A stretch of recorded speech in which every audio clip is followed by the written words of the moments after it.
Just Joshing. I am your host, Joshua Pantellaresco. I write stuff, dabble in illustration, and broadcast too.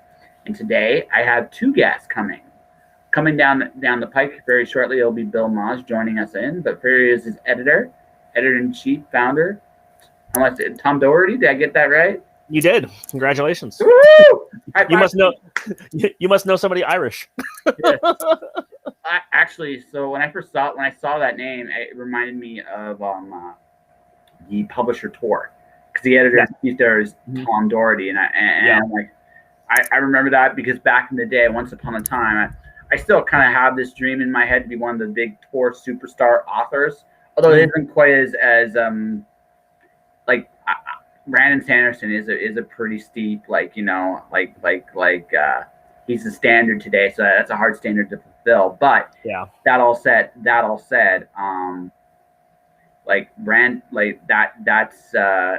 so Tom Doherty has always been the person running that. And so I was like, okay, maybe I know Tom somehow, some way. Trust me, I've gotten that a lot, especially when I started Committee Comics, and I started to attach my livelihood and life in publishing. People would always kind of be like, hey, wait a second. And I'm like, no, I'm not the multi-million-dollar one. Sorry. Not yet. Not yet. Working on it. Yes. We do a little bit more creative stuff, more visual stuff. He does all the literary stuff. Yeah, that's right. So I guess we could ask this is so for you, we were talking off the air, like how I basically turned this into let's make some money in this crazy little time. You have been doing your first Kickstarter, and we'll talk about that in more details later. But you've been doing comics for a bit. So how did you get into? How'd you get into it? What did you want to do? So I started Committed Comics with my friend Alex over 20 years ago now, and essentially I've always been a comic book fan. So my entire life has been all about comics and all about art and that kind of stuff. And so me and my friends were kind of sitting around in the mid-90s complaining about the industry, as everybody was in the mid-90s. Marvel was going bankrupt, and the Image explosion had already happened, and that was starting to implode on itself. Yes, and all the the big two, Marvel and DC, were doing the same old shtick. They were just recycling stories, and me and my friends have been reading since the early 80s, and so we had seen all the stuff that they're recycling, and we were kind of like, this is not good. These are not the kind of books that we want to read.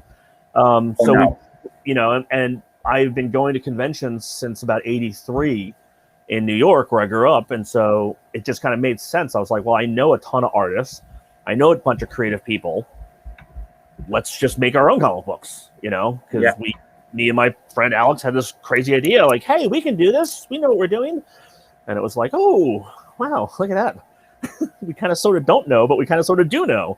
And then from there, we just pretty much started the company in 99, early 99, and have been going almost nonstop. And we took 2 or 3 years off kind of around the mid teens time frame. I think it was maybe, was it? I'm trying to remember. I think it was 2009 and 2010. We took those years off from creating anything new and just promoted what we had. Just to kind of restructure the company and that kind of stuff. But ever since then, essentially, we've been going for almost basically 20 years. So it is. That's a feat in this industry. It's a tough business. Yeah. And again, one of the major things that I learned very early on, because I used to be a retailer on the retailer side before I started the comic book company, publishing company, was that how small the industry is. Mm-hmm. It's not like, if you're going to become a building contractor or a carpenter, and you have carpenters unions, and every city has a different union. You have 100,000 people in your union kind of deal. It's there's there's a ton of people creating comic books, but within the industry itself, you run into the same people consistently, time and time again. Oh yeah, no, actually, I think this is true with any art, not just comics. True. You run into the same circles eventually, and especially since creatives tend to overlap in many disciplines, it's very often the most committed people are that. I feel that's no pun intended, by the way. Just right. No pun intended. but the most committed people I find in anything they do, anything they choose to do with their lives, that's a very small list, and it's competitive, but also, I mean, the same token, like there's a lot of respect there too, because I mean, it takes a lot of work to put a comic book together. I mean, I've done 2 of them, and I mean, and they're not easy to do, and if you can do it consistently, that's I mean, people, it's kind of funny because up until, like, again, I started this business back in 99, and when I started the company, essentially you had 4 publishers that were willing, or sorry, 4 printers that were willing to publish comic books for you, like print your books. And they had minimums of 15,000 or more. Like, they wouldn't do anything under 10,000 units usually.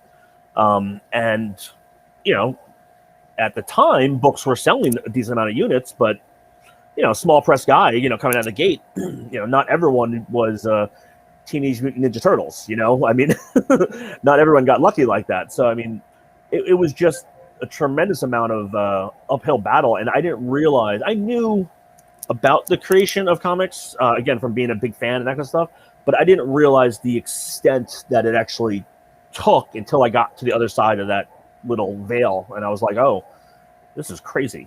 Who the hell would want to do this? Oh, me. No, so it's interesting. Although the one thing you did say that kind of depressed me, it's like they're telling the same stories they've told all before. I'm like, you know, in 2020, some things haven't changed at all. Some things have not. But I understand too. But in their case, they are serving a different master, and they have different goals, and they have different audiences they're trying to do. Yeah. When you're starting, you have. I mean, and one really cool thing is like you got this freedom. I can be anything I want to be. Right. Right. Yeah. And then you create, and some things just go right to the ground. Some things, right. But then you find your off, right. Yeah. Right. And then you find your head. Hey, this worked. Holy shit! I gotta make more of this. Right. Well, but you also have to be very careful because it's a very fine line to where you find something that works, and then using this as an example, you have, you know, Wolverine was a very popular book in the 90s, right? So like Wolverine and X-Men was super popular. So then what did they do? They had 92 different spin-off books for Wolverine. And then the same thing with Venom, and same thing with Carnage. And, you know, it's like you kind of look at it, even with, you know, Superman and Batman, you look at it, you go like, at some point, you know, just find something new to do. Stop just rebooting. And that was one of the things that's prompted us to create Committed, was the fact that they just kept on bringing in the same artists over and over again and making a big deal. And granted, I liked a lot of these artists, but it's like there were so many talented people, you know, out in the industry that they were not actively looking for new people. It's such a strange thing. Like you look at people like just people that weren't writing for the big 2 that were really good, like Christina Z. Like she was great. And then prior, that was her at her absolute best. You had people like you had people like Mark Waid taking chances on the outside. Although the business model ultimately went south, I mean, you had people like Cross-Gen Comics taking advantage and trying to do different things at that time. But there are so many talented people in the industry. Yeah, and that was one of the things the cornerstones of Committed is we were going to basically give the new talent the opportunity to break into the business, to actually find a way. You know, I'm a huge fan of comic book history, and so I know about how a lot of different creators got started and stuff like that. And like, you know, you don't hear a lot of those types of stories that people in the mid 70s had because the industry has changed. But it's like, you know, back, if you wanted to write a story for Spider-Man back in the day, you'd literally sent in a script, and if it was halfway decent, they would send you a check and you get paid and you'd be a professional writer, you know. I mean, it's a lot different now, you know. Well, yeah, because again, like if you look at DC and Marvel, I've said this in other interviews, they're very corporate. Yeah, and what you gotta recognize about that is they're serving a bunch of different masters, but one of the things that they're serving is, they have these established characters that've been around for decades, right, decades. Marvel's, ironically, today is now having the same problem DC had in the 80s. oh shit, we have so much story, so much things. What's canon, what's not.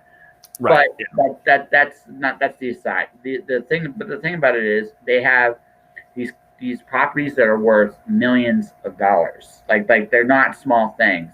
Right. And so when you're making a decision of where you're going to take a character, they want people. If bold new directions, creative voices, that's one thing. But what they really, really want is someone to show that the reason why they use some of the same people, for example, was this. They knew those guys could deliver. Even back in the late 90s, early 2000s, right? Yeah, that was always what I told people. I'm like, the reason why these guys, you might not like their art style, or you might not like their storytelling or whatever, but the reason they're getting the gigs is because they're able to turn in 22 pages in 7 days. or something to that effect. They were reliable. And what's happening now is a lot of us. I recognize the fact that the reason, like the indie scene, is actually very valuable for a lot of creators now today for this simple reason. Strictly on a business level, you are proving beyond a shadow of a doubt that you can do a book. And that is so important, because what you're basically saying now to everybody is, holy crap, we can do this. Holy crap. When we say we do something, we're doing it. We're going to deliver it. Yeah, they're delivering, right? Yeah. And DC and Marvel and Image to some degree, Dark Horse, IDW, Boom, they all need that. That's why they don't have just a submission guideline open to everybody anymore, is because although I do think they should be cultivating more talent, it makes sense for them to do that on one hand. I do understand why they don't have a standard submission process anymore, simply because, frankly, how are you going to do this product? How are you going to, when the pressure's on, what are you actually going to do? Yeah. And if you screw up, if you can't do it, right? Well, you're not going to last. It's same in public, like books, right? A lot of people that work in traditional deals, one of the reasons they got those deals is they've proven beyond a shadow of a doubt that they can deliver when they say they're going to deliver. Right. Yeah. And again, I mean, people forget that, doing comic books and being creative is still, even if you're doing film, it's still a job. I mean, like, you still have a job to do. So it's like, if you're going to be working at a fast food restaurant, or you're going to be a line cook, or you're going to be an auto mechanic, if you show up and you say, yeah, I can fix a carburetor, and you walk in and you go, what side of the car is the carburetor in? You're going to get fired. I mean, it's just that simple. If you don't know what you're doing, if you can't actually do what you say you can do, why are they going to hire you? Yeah. Well, I'm sure, like you, I mean, it's even true with you. I mean, you've built your own audience, your own fan base, and you might take chances because you're a smaller company. But at the same token, the same thing. If I came to you and say, I got this like awesome script, man, and you gotta read it, you're gonna be like, okay, who are you? What are you doing? I mean, the difference is like, again, being a smaller press company, we can pivot when we need to pivot, which is nice. But we've actually prided ourselves on, like you said, if someone comes to me and says, I have a really great script, I will actually take a minute and I'll go, okay, give me an elevator pitch, or give me, a drilled down version of it, and this is one of the things that we've actually done. We've actually been the only company in Comic-Con's 50-year history that we have done portfolio reviews consistently every year that we've exhibited, for the most part. And we have hired people consistently from San Diego Comic-Con to produce their product. And we were the only company in its 50 years to do 2 different years worth of all-day portfolio reviews, where the same single editor sat there, me, sat at a portfolio review table for the 9 hours of the show, the actual, from 10 to 7, I think it is, the actual hours of the show. I sat there and looked at, I think I totaled out at 87 portfolios. I've talked to 87 people that year. Because of the fact that I want to pride myself on finding talent, because there's so much talent out there, like you said, and I the only thing is I've got it to this point now where I've been doing it for such a long time, and doing portfolio reviews and that kind of stuff. I can ask 3 questions and within the first 3 minutes know whether or not it's going to go anywhere. Yeah, no, absolutely. Does your story have a beginning, middle, and end? I guess is one of those questions you're going to ask. Yep. Right. Because I mean, one thing about North American comics in particular, there's a tendency to fall into the Act 2 trap, which is we got a strong Act 1, which is awesome. You need that. Right. We have an okay Act 2, and we don't know how to end it. We don't know. But again, television to some degree and comics have conditioned us not to have an ending. I mean, that's very true. Yeah, and that's one of the things. One of the reasons why when we started the company, we actually started off with all miniseries because we're like, hey, let's get a condensed, a concise story down with art and that kind of stuff. And then we wouldn't even approach Diamond, the distributor, until we had 3 issues in the can. And henceforth, why majority of the first couple series we did were 3-issue miniseries, because it was, it was very easy. But it's sound business strategy too, because you're like, okay, we have a story for the beginning and middle and end, Act 1, Act 2, Act 3, which, by the way, is not a bad way to tell a story at any point in time, right? So, and it also establishes your reputation too, because what you're basically saying is, okay, Committed Comics is going to show up and delivers you a nice story, 3 issues, but they're going to be 3 incredible issues. You're going to love what we do, right? And every story is going to knock your socks off. So there's that. I'm going to see if I can get the other 2 questions. Mm-hmm. Have you done a book before? It's probably in that. Is that one on there? It's not that high up. It also depends on. Sometimes I'll ask that. It depended upon the quality of the samples they're showing me. Oh, okay. So, like, if it's an artist and he comes with the portfolio, and if I see pages that have really good page layouts or a lot of, not putting in a ton of detail, because a lot of times people forget that traditionally, traditional comic book medium, there's multiple people in the assembly line, right? So you have a penciler, you have an inker, you have a colorist, and you have a letterer.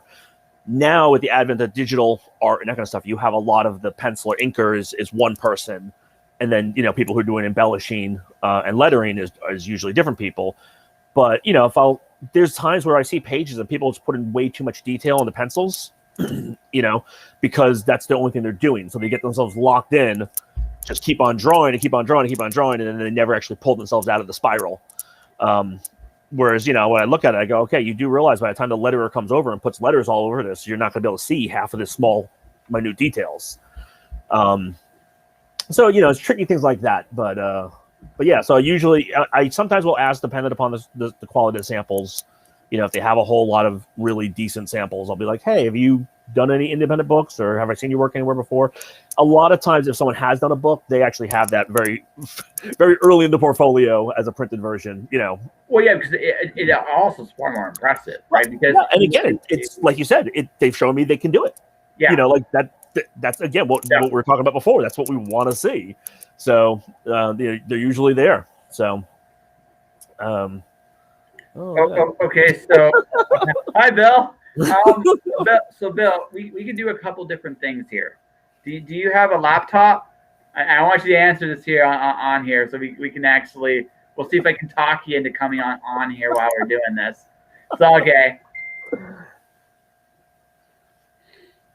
So, he doesn't have a way to stream from his desktop. Oh, I guess his desktop doesn't have a camera or a microphone, maybe. I thought he was just running off of a laptop. I didn't realize he was working off a desktop. Okay, so we could try a couple different things for you, Bill, if you really want. Are you there, Bill? He said his chat works. I don't know. Well, yeah, he's on Twitch, so he's watching this on Twitch. Oh, okay. Right. He does get very. He goes. I'm on a Mac. Well, that's your first problem. It actually should work, though. It should work. Hold on a second here. It's one of those things where it's just like, it works. I've had people on Macs.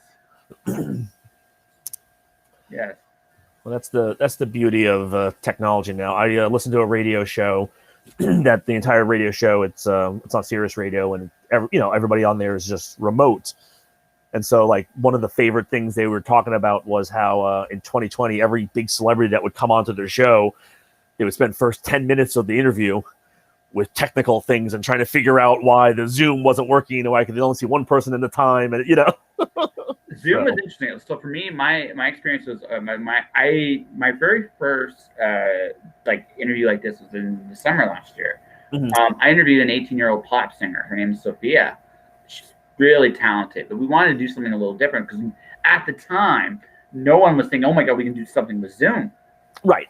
Yeah. So it was a great learning experience for me because I got to learn how to Zoom. Like I pretty much did Zoom on the fly. All right, and Sophia is super talented, which is really amazing. But I learned an awful lot real quick, but also because this is my theory about artists in general. Artists, by our very nature, are problem solvers, right? I actually think that one of the big things about being an artist is what we're doing is, although we're telling stories, we're also dealing with problems. And a lot of times our storytelling, what we're doing is solving them in some form or fashion. So oh my gosh, I think. Oh, there he is. Hey, buddy. You know, I made this way harder than I needed to be. I thought I needed to download Twitch onto my desktop because I downloaded Twitch onto my phone. I literally told you, click on the link, type in your name. All right, let me throw in some headphones so that way I don't get a. No, it's all good. This is awesome. Is it fine? It coming? All right. Cool. I do clips of this show on YouTube. This is definitely going to come on to. I'm going to let you know this right now. I'm going to do it. Let you know. Well, this is probably the least embarrassing thing that's on the internet between me and Bill, I'm sure. Well, listen, I know. Guys, I could poke you. I'll poke you this way. Yeah. Whatever you guys have shared before, it's okay. It's like how Bill Maher crashes his own interviews. It's like that's literally going to be like the headline on that. Right? By the way, is it Mouse or Moss? It's Mouse, unless you ask my dad. He's a retired Navy guy, so he says Moss. Okay. Because he's got a lot of self-respect. For me, Mouse just work. Actually, Mouse is the actual pronunciation of M-A-U-S. So yeah, that's why I'm asking. That's why I'm asking. See, my last name is Penteloresco. So gotcha. Yeah, it's a big name. It's a little bit mouthful. Yeah, it's a mouthful. It stands out though. The beautiful thing about my name is it stands out. If I'm in an opera section or I'm in a comic section, I guarantee you, I'm one of a kind. And that's. That's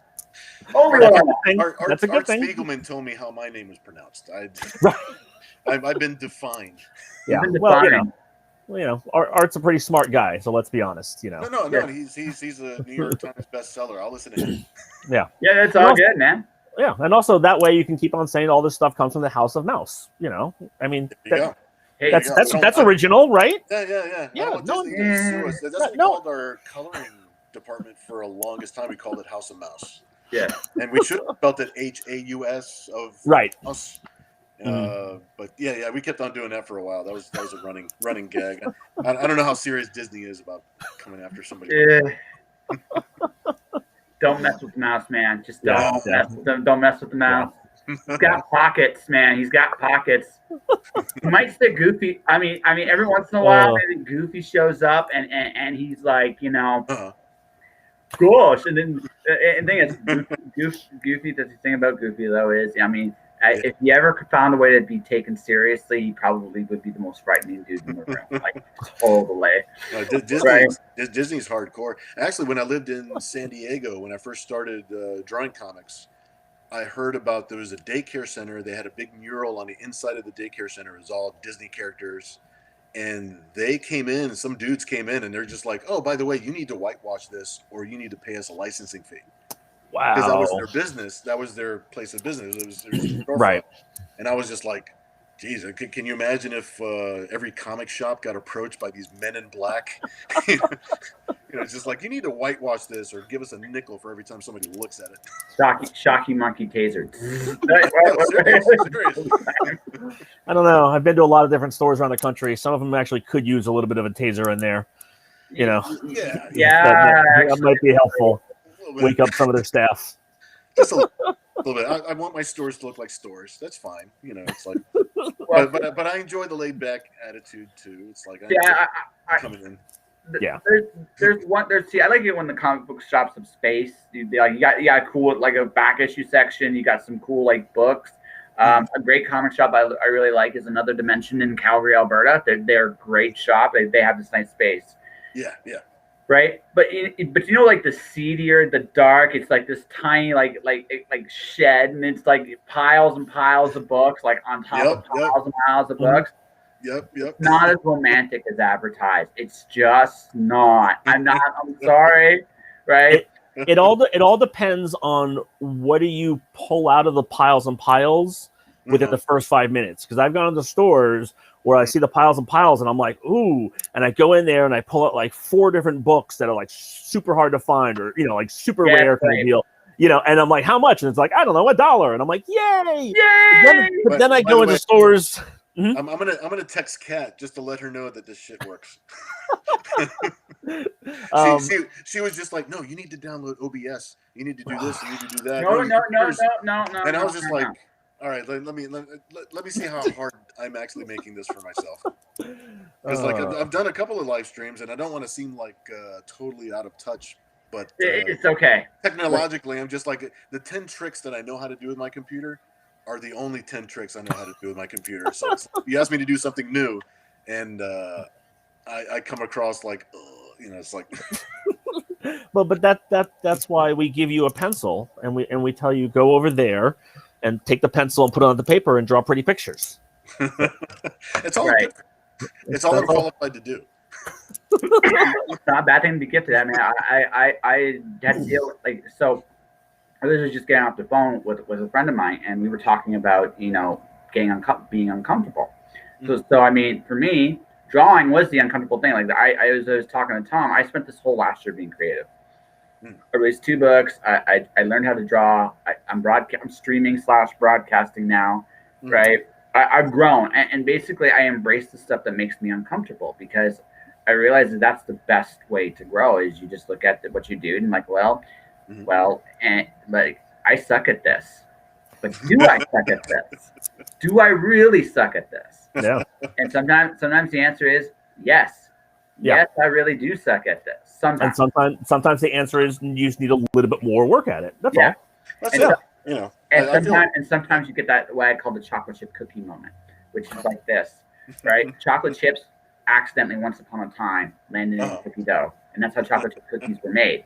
All right, so somebody, and then they were smart enough to share this to everybody, and now chocolate chip cookies are by design just a wonderful thing, right? And because so embracing chocolate chip cookies and pizza are my 2 favorite things. Those are my vices. So yes, I'm all for this story. Together? Not together. That would be. Actually, no. Actually, it almost works. You just get rid of the cheese. Like, if you get rid of the cheese and you get rid of, you keep the crust of the pizza, but instead of using like cheese as the foundation underneath, you put stuff like chocolate and stuff on that, and then add cookies on top. It might be wonderful. Sometimes if I mix vices that I love together, I don't think it'll work out. I'm not sure. Listen, if you get like a I don't mind having a chocolate chip cookie that's as big as a piece of cake. I fully support that. Yeah. No. You can go. Hey, listen, you do that. That's your thing. Listen, a man discovered days later with giant pizza-sized cookie inside him. It was worth it. At least he died happy. That's right. He died doing what he wanted to do. That's what life's about. Really? That's all most of us can hope for. Life is too short to not do that thing. Yeah. Right. So I think at some point we got to do a proper introduction before this goes completely downhill, because it will go completely downhill, and I know that. With us, yes. Yeah, almost guaranteed. I almost guaranteed. So, Bill, why don't you introduce yourself? Tell people why you're awesome, and then we'll go completely downhill from here. I'm awesome because I learned how to click a link on my desktop. And instead of downloading Twitch from the App Store, which does not contain Twitch for a desktop, which confused me, I've learned that I should just draw boobs and spaceships like I was meant to in the first place. Yeah, it's okay. Like my elementary school teachers told me not to do. And prove them wrong. Prove them all wrong. And look where I'm at now. That's right. So this should be your business card. I'm Bill. I draw boobs and spaceships. That pretty much is his business. That should be that's all it should say. I mean, that's There you go. That's what I'm talking about. Yeah. But no. If you want a proper intro, I guess my name is Bill Mouse. I'm a 30+ year veteran of the comic book industry. I've been working kind of under the radar, so to speak. I mean, I think I'm under the radar, but I've been doing this. I mean, when I first started, I looked at some of my first books and I'm just like, wow, people were paying me to practice to get better. So I was fortunate. I was fortunate that I fell into that. So you're my 489th podcast/broadcast. Nice. So my first episode makes me cringe just a little bit every time I listen to it. As well, it's like because you improve over time. You keep. Oh yeah, I know. Yeah. And now look at us talking about pizza and cookies. That's right. It's important shit, man.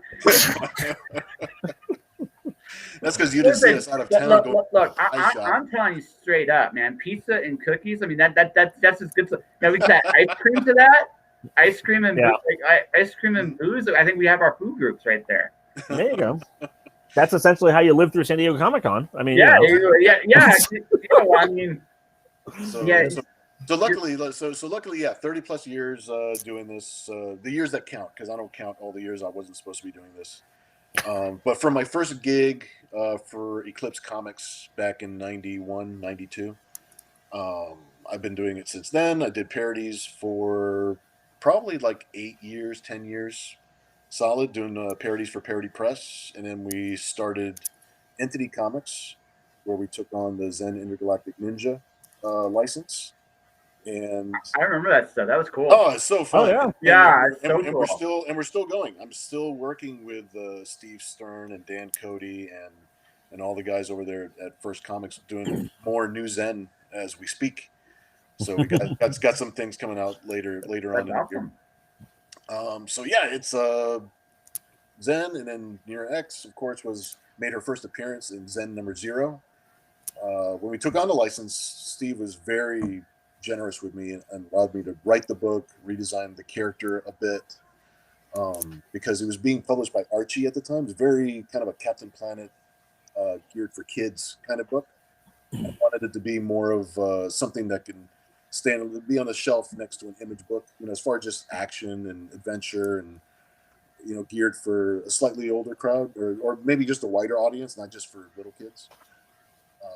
So he let me design the character a little bit, and he let me introduce a bunch of my own characters into the book that, of course, I took with me, along the way. And lots of things in between. Just, just those are the noteworthy things that got me started. So. And now I'm at Committed Comics. There you go. That's right. That's where Nira X is making her home now. That's right. Yeah. No, I saw your timeline. Like when I actually read your comic. I'm going to be reviewing it in about a week or so. I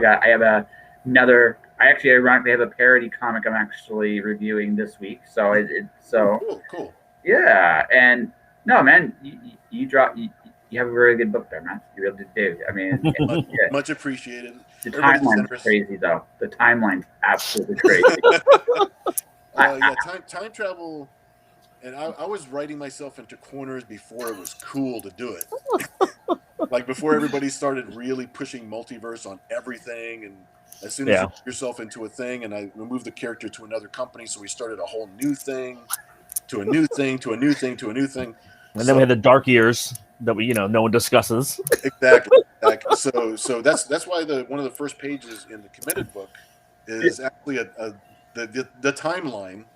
I saw it. It hurt me. It hurt me to watch. That is her to a T right there. So it's an adventure action comic book, but it's really tongue in cheek. We really don't take her. She doesn't take herself seriously.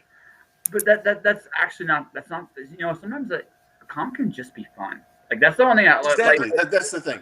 We're having fun. It's like what would I love to see? What's some batshit crazy thing I think especially right now, like this is the thing about right now. It's like, look, my novel, like I'm writing on a novel right now. I'm literally talking about Killer Cupcakes. I'm literally having Killer Cupcakes as a homage to Miss Pac-Man. literally, I'm homage to Miss Pac-Man's nom nom nom. And I realized something really, really important, which is, I think fun is something that a lot of creators, I think it's contagious. Like I look at books, even like some of the runs, sometimes not even the more successful runs at the time that become gems in the long run, because you recognize something. It's sooner or later, the fun. I look at a book like Spy Boy from like Peter David. That book is fun. It didn't do very well when it came out, but it was a fun book. And looking back, when I discovered it long years after it was done, it was like I actually was like, this is a fantastic book. And I know I wasn't the only one. It just was one of those things where you look at it and go, like, fun is contagious, and I think fun translates across the board. I also think, unfortunately, with comic books, though, we ended up in that dark and gritty mid-'90s time frame, to where, like when the Punisher was super popular, it had 19 different books over at Marvel, and people forgot that comics were supposed to be a little bit fun. Like you can tell serious stories and still have fun, it's like the whole industry doesn't have to shift to one age group. You can have some dark stuff, but also keep on doing all the other stuff too. Stop. So I'm gonna make a point, but first I'm gonna get an opinion. Dr. Seuss, graphic novelist, yes or no? Dr. Seuss, graphic novelist? Yes or no? I would probably say yes. Okay. For the sole reason that one of the things when I'm doing multiple different portfolio reviews with artists all over the country and that kind of stuff is I tell them, look, you're working in comic books, which is a visual medium, and you should be able to translate and convey a story without the words. The words are there to help, but they should not be explaining things. It shouldn't be a voice-over narrative that you see in a film. You should still just be able to see it. So Dr. Seuss, you could literally take all the words out, and you might be a little confused on certain books, but for most of them, using Cat in a Hat and Green Eggs and Ham and that kind of stuff, very, the more popular ones especially is brilliant. Yeah, you can tell what's going on without the words, which is, like I said, that's basically a graphic novel. I mean, that's a super good answer, because we were segueing from 90s dark comics. I'm thinking Frank Miller, so I'm just thinking, like a super dark Cat in a Hat. Like he's just like the city is dark. That honestly, Bill, that could honestly be a ton of fun. That could actually, honestly, if you did a parody of that, it would be amazing. Isn't that similar to what Black Sad is? That series Black Sad. I can't remember who's publishing that. If that's Image or not. That is a great book. You're gonna look it up now. Yeah. See, now you got to go look it up. I'm just telling you. Yeah, but Google machine.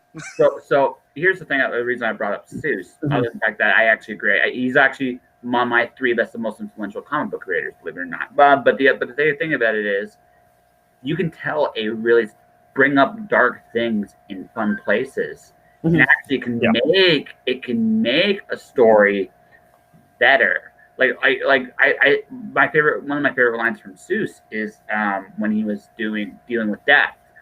I'm sorry it's over. I'm happy it happened. And that's in a kid's book. Oh, yeah. That's an amazing, amazing line. The murder scene in the background. I'm like, whoa. Yeah. Deep. It's like, that's... Yeah. Right, but that's I mean... Yeah. It also helps when you do take away somewhat of the seriousness element to it. It becomes more digestible, and it becomes easier to understand it. And, that's one of the things that currently... I think, South Park is doing an amazing job, has done an amazing job for 25 years, is, South Park is just, they take really serious subjects and put them on their heads, and it's funny, but at the same time, you kind of look at it and you go, oh, that's kind of interesting. It's true. It's like, right, yeah. Like, some of it hurts. Some of it is but that's the best stuff, right? That's the thing about comedy. Comedy at its absolute best punches you in the face, at least a little bit, right? Because it forces you to confront your reality. I was just like, the book I'm reviewing is Billionaire Island. It's a parody. But it's a dark parody. It's got some really, really hard, like, punch in the face, punch in the gut. Look at stand-up comedy. Look at somebody like Chappelle. Yeah. Tackles, I mean, it's a different media, obviously, but he tackles these really serious things, but in a certain way that and then at the end of it, you're just like, oh shit. It's like, right. Yeah. You leave the theater kind of like, okay, well, that was funny, but he made a point, and I can still see that point. He makes so many points. Yeah, exactly. Exactly. Yep. Yeah. Which I think ultimately leads to this really interesting thing for me, which is the idea is, I think laughter, like you say, not only makes it palatable, but it's also rebellion. Instead of letting like the depression crush you, you're actually finding a way to laugh and move on and live on. And I think the importance of a fun book, and I really think that's why I think fun stuff is really really valuable right now. Is it lets you escape, yes, but also it's life goes on. Life is like saying, like, yeah, it's a dark moment right now, but it will not last because honestly, right? Life can go on no matter what. I think that's an amazingly powerful thing. I think fun stuff. The reason I'm writing about a killer cupcake. It's silly, it's stupid. I'm having a great time. But here's the thing: it's my way of rebelling against the fact that right this minute it's kind of dark. Yeah. Totally agree. Yeah. So I have this question, since we were talking about like finite stories, like an act 1, then act 2, act 3. So with Naira, do you have like I know, yes, you're having fun, yes, you're having a good time. Like, you have a full story you kind of want to tell here. Is that accurate to say? There is, in a lot of different ways, especially because we're starting with committed comics again. There's a lot of things that I've wanted to do along the way that I couldn't do, or a lot of things that I wanted to do that, because of what we wanted to do in that moment, we didn't do. You know what I mean? So it's like, and plus, as the years go on, I feel myself as being a better storyteller, and so I don't want to be like, I don't know if you Shiro, if you like Appleseed or Ghost in the Shell, that type of stuff. But I feel like some of his books keep on retelling the same bit of story, some of his books, but they keep on getting better every time they tell it. Which the time travel element for her costume being able to change all the time, because every time I draw her, I want to draw the costume different. I want to try out different things. So I'm using that as an excuse to draw her different and still have it be plausible for the character while somebody's reading the book. And then the time travel bit, it's almost like she's restarting, because I tend to get a little bit better with the artwork. I tend to get better with the storytelling. And it's like, wow, I really could have told that better. I really could have done this. So some of the things I'm redoing, and some of the things I do have this overarching idea that I want to take her through. And then one of the nice things with Bill, with Nira and that kind of stuff is that, he came to me and we did the omnibus, which collected all of her old stuff, kind of just to reintroduce her to the new, the current audience. But then, he said, I've got a little short story arc. I've got a 3-issue story arc that I want to do, and it's not going to definitively end the series at all, but it's a good starting point, it's enough to get going. Like when you're watching, let's say, like Batman, the animated series, you don't really think about how much time is passing for Bruce Wayne's story. Like, you just want to see more adventures. You just want to see the next adventure. What's the next thing that's going to happen? So I don't want the adventure to end. No. So I want to just keep on going. And her being kind of an infinite character, kind of that cliche, that trope kind of like feeds into that. It allows me to do that without explaining too many things. So I want to touch on something you were saying about the fact you always are drawing her differently. Yes. It's a fascinating thing. I'm going to ask a simple question: why differently each time? And I'm going to I keep on coming up with costume ideas that are different. I keep on coming up with hairstyles that are different. It's like, oh, she really looks cool like this. I still like the other look, but it's like, I want to try this look. And it's like, that allows me to have the excuse to do that. You know what I mean? It's almost like drawing a million different versions of Batman or Spider-Man. Like, you want to switch up the costume and do this because it looks cooler. Or in this scene, like, I want to have her with a huge gun. She doesn't really usually have a huge gun. But for this one particular scene, it would be so cool to have a huge gun. Or big or the wings. Or the wings, like have wings, they manifest in the back, or then they retract back in. Like her costume is, I call it like a cyber skin, and it's very Venom. It's very Wetworks, where it just forms around her in different shapes and different uses and stuff. Her body is actually, she's very much like a video game character in the sense that she generates energy herself. Her body is the battery that powers all of her tech. So the chronological passing of time actually charges her back up. So when she uses a lot of energy and she's low, she just has to wait for a certain amount of time for her, because she's a time traveler, she's a dimensional jumper. So I kind of thought that little gimmick kind of fed into that for recharging. So if she forms, let's say, a weapon, a gun, and it falls out of her hand, somebody else picks it up, it doesn't do anything. It does zero, because there's no energy behind it. She's actually using her own energy to manifest and form the weapon, and also to fire energy from the weapon. If she didn't have the cyber skin, I think her energy levels would be out of control. I think she wouldn't be able to control it. That's another little story right there. Hammer, yeah. He's using the hammer to focus his energy, not necessarily to have energy. Well, it's something I want to touch on what you said before that I kind of want to add now, because I think I figured something out about you, Bill. I mean, if I'm wrong, correct me. I think I figured something out about you. One of the reasons you like doing Naira so much is every time you draw her, it's a new discovery for you. You're as surprised drawing her as you are with the readers, and I think there's that element of joy inside. So when you work on her, for you, it's not you're growing as both an artist and a person, because she's almost like because you've done her for such a long time, right? She's your place where you can play. Whether other work you're doing for other people, you might have to do what you're doing a job, and you might love what you're doing, but you're doing a job. Yeah. This is where you play and you become a better storyteller. She forces you to be better. Yeah. Does that make sense? That makes total sense. That makes absolutely total sense. Yeah. Yeah. You saw into that. Yeah, for sure. Yeah. And in reality, I mean, just the length of time that you've been drawing her and stuff like that, and telling her stories, you have gotten, like you said, you've gotten better.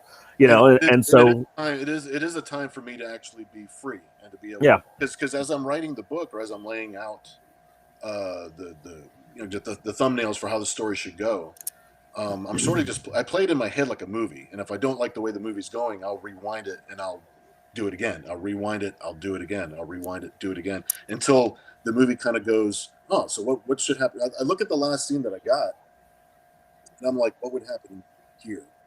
It's almost like I'm watching it instead of drawing. I don't know if that makes sense. You're the conduit. I guess, yeah. I'm letting the paper do the talking, and it's like I want to have as much fun as the person reading it. So what would they think is cool? What would am I going to see like a shot of her doing this, that? What angle is is it a fan servicey kind of angle because it's like just because of what's happening? Is it something more serious? Is it funny? But the nice thing is, even when you do the fan service stuff, because of the way the book is, she can actually acknowledge it. She can actually. Yeah. See, she's not as fourth wall breaking as a Deadpool type of character. She's not that far. But she does kind of have an internal monologue where she'll recognize. She's being watched and she's having fun with it. Yeah. As opposed to exactly. Yeah, I think that's a good way of seeing that. Yeah. Yeah, I know it. There's nothing wrong with that. I actually kind of dig the fact that you're still experimenting after all these years of doing this character. Very much so. Yeah. In fact, that might be why some of the stories don't really gel into each other, because I keep on experimenting, and then I use time travel as an excuse for my bad writing. But it's art. It's I'm sculpting. I keep on chipping away at it, and it's just like, oh, this would be cool. Oh, this would be cooler. It's like. And it's an opportunity to be able to do things like that. Because if I'm doing something for like a client, or I'm doing something for a different publisher, and the story's going to be like this, I just can't just veer off. No, Bill went off road. All of a sudden, this character has no leg. What's going on? Not again. Not again. So there's constraints. So there's jobs that keep me disciplined, and then there's jobs that let me play. Right. So I'm glad to be able to do both, because really you need to be able to do both in order to. I think the balance is actually very good. As I've gotten older / wiser, we'll struggle on the wiser part, but as I gotten older / wiser, I recognize like discipline is actually a really good tool for creativity. It's not necessarily it's not a block. It's actually it makes you answer challenges. Something I mentioned earlier with Tom is like art is problem solving. When you're working for a client, you're solving a problem for them is what you're doing, right? Yeah. So, and I brought this up on Monday. I probably told you, Tom. I probably told you. Thad Rhodes is a friend of mine. He lives here in Virginia Beach. He's another artist, and he's told me since forever that his definition of art is cleverly covered up mistakes. That was his entire definition of art. His art blows me away. It's like he is incredible. I mean, and the nice little thing is he's got a cover coming on the Kickstarter. And it's full of mistakes that he corrected. Buy the cover and you can find them all. So it's problem solving, it's puzzle solving, it's it's all of those things. It's cool. It's very satisfying. Yeah, when you solve it. Right. Yeah. In the process, sometimes it might not be quite as entertaining. It's like building IKEA furniture, where it's like, oh, where the hell's that? Oh, there it is. That's it. IKEA instruction manual. You suck, IKEA. You suck. Right. It just has a picture of the completed project. I'm just like, oh, screw you. Yeah. And then on the bottom, it's like, you figure it out. Like, it's a square. You do it. Or follow them. Warning: instructions will be included in the next edition. It's like what? No, that's video games. That's how they do video games now. It's the video game will come in the next video game update. Don't worry, we're gonna get there. Yeah, for the next download. The next. But it only takes you 5 hours to download a little bit of. Thanks, Cyberpunk 2099. I didn't get touched that one. I was glad. I was glad I did. The commercials. I'm glad I waited. Yeah. Well, I just hear horror stories and it just makes me laugh because I'm like, you spent how much on that thing? Exactly. Have fun with it. So yeah, I'm sticking back working on deadlines instead of. I can't play games until like next month, maybe the month after that. So I'm in a strange spot. I just got myself Steam. I'm not sure that's a good thing or a bad thing. It was. I actually because I've been pretty creative this whole year, so I thought a little bit of unwinding and unplugging, and I'm a big Tales of player, so I love the Tales games. Being about bad guys and getting funny skits after you win enough battles seems like actually a pretty good deal. Actually. No. Games are great. I'll play. I don't have Steam, but I've got. I'll play. I'll keep on replaying Halo until I'm dead, I think. But like the Arkham series, I really like the Arkham series a lot. I play like the older Tomb Raider games. I like the newer ones, but the older ones they feel more fun. I think so. Like there's this.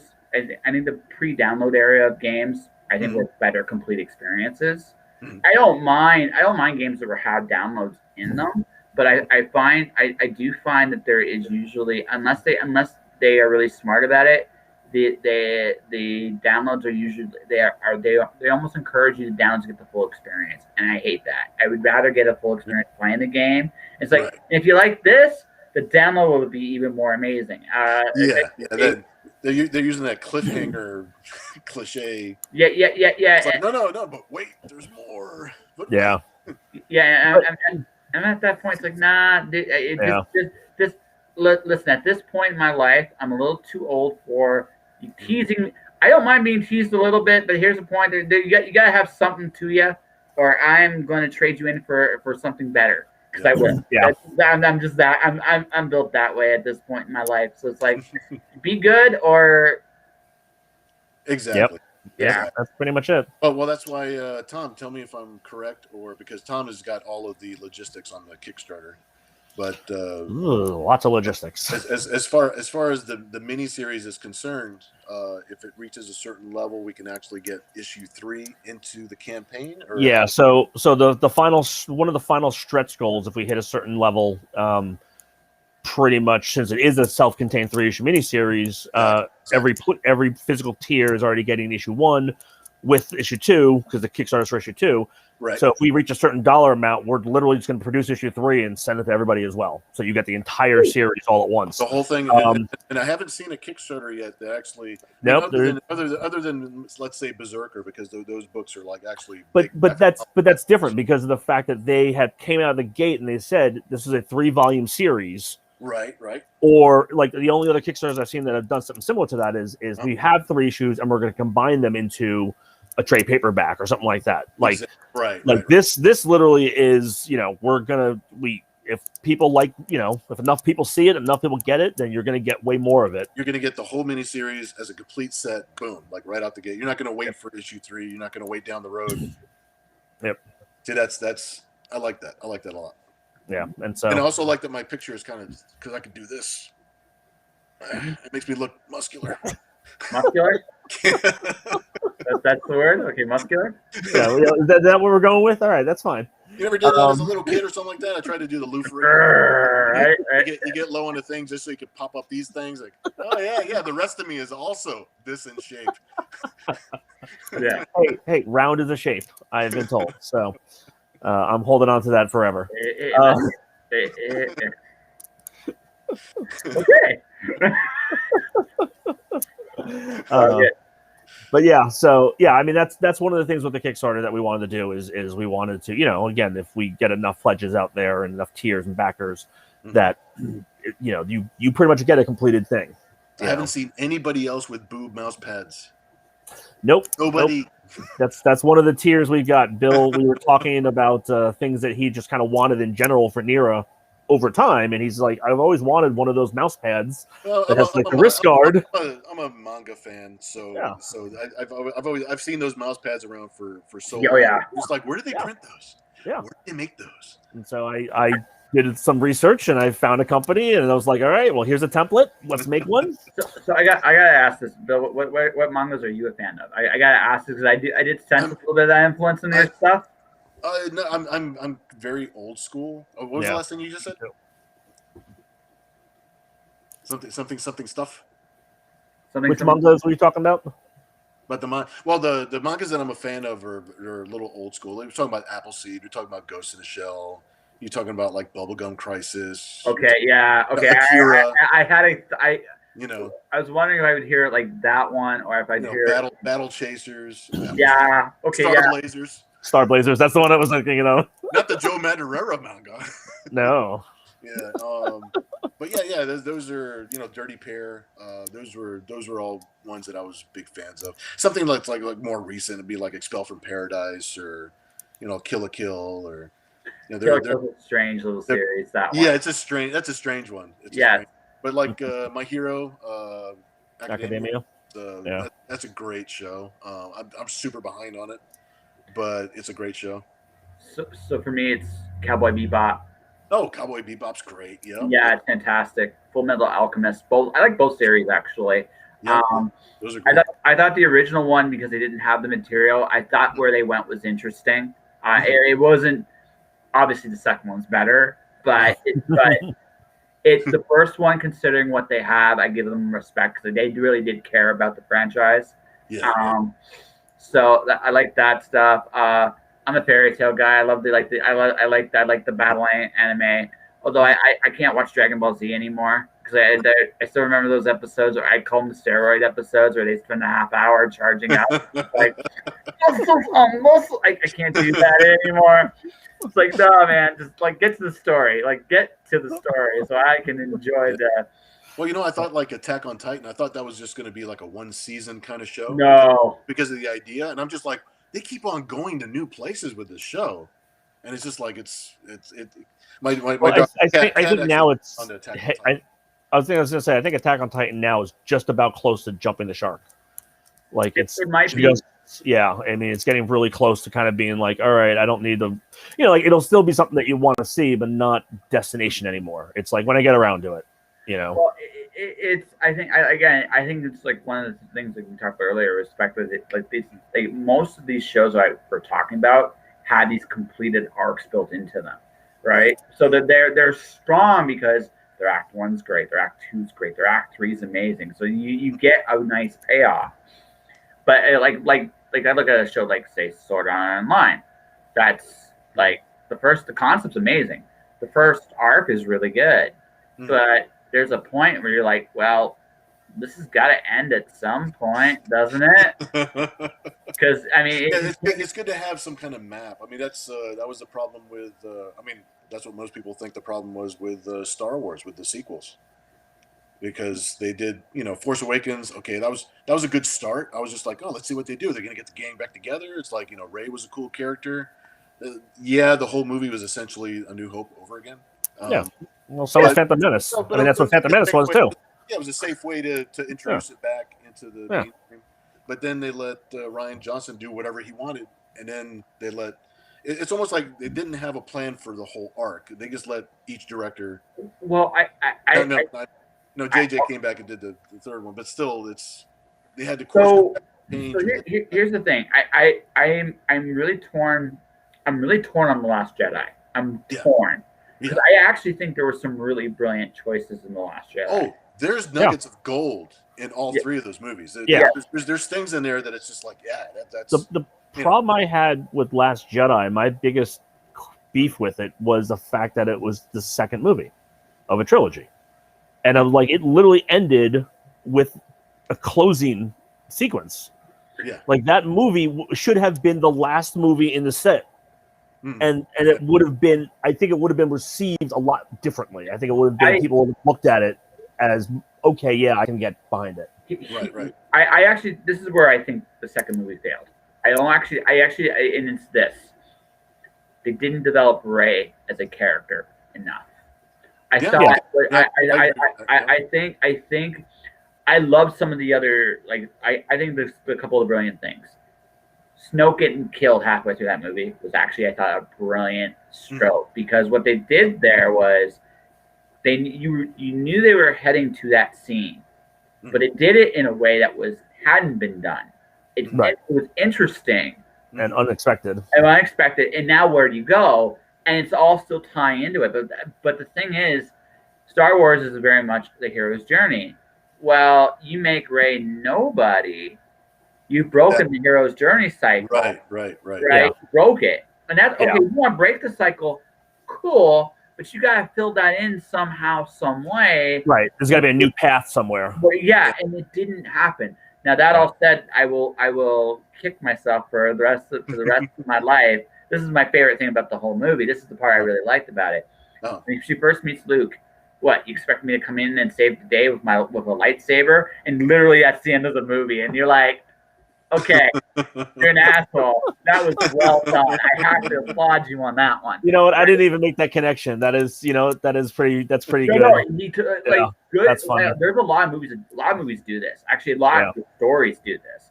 They build in the expectation for where it's going to go. Really, actually, early in the movie, and if it's done brilliantly, it's.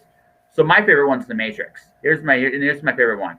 It's the Oracle, and are you the one? So I'm going to do this. I'm going to go anywhere and go, I'm going to say, well, that's nice. But you know what I'm going to say? It's like, you're not the one.